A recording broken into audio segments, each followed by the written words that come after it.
বড় দুঃখের সহিত একটা কথা বলছি, তাহির পিয়া তাহির হলেন কবে? তাহির পিয়া তাহির হলেন কবে? নাসির পিয়া নাসর হলেন কবে? কি করে আমরা তাদের উর্স করি, কিন্তু তাদের করণীটাকে আমরা নিজের করি না।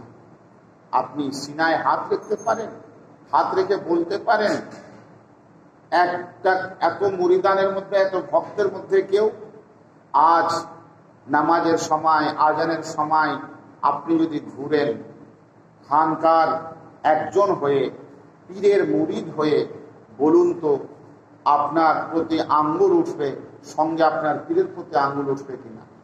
বর্তমানে তুলছে লোক, বর্তমানে তুলছে।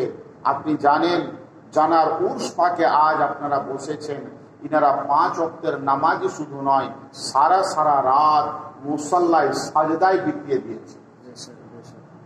সারা সারা রাত মুসাল্লায় সাজদায় বিতিয়ে দিয়েছে, তবে তো তাহারাতের উপাধি পেয়েছে। তারা নিজের জান মালকে আল্লাহ রাস্তায় ফিদা করে দিয়ে নিজের নফসকে, নফসে আম্বারাকে নফসে রহমানি বানিয়ে দিয়েছেন, নফসে মুতমাইন্না করে দিয়েছেন। তো যখন তারা নিজের নফসকে নফসে মুতমাইন্না করে দিয়েছেন, আল্লাহ তাআলা মুতমাইন্না নফসকে নিজের কারামে আল্লাহ তাকে নফসে রহমানি বানিয়ে দিয়েছেন।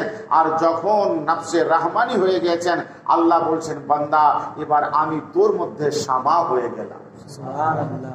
ব্রাদার ইসলাম, আমার ভাইরা, আপনাদের কাছে আজ আমি হুজুর তাহির পিয়ার উর্স পাকে একটা কথার আবেদন করব, একটা কথার আরজ গুজার করব। আমার পীর ভাইরা, আপনারা আর যাই করুন, 5 ওয়াক্তের নামাজটা করুন।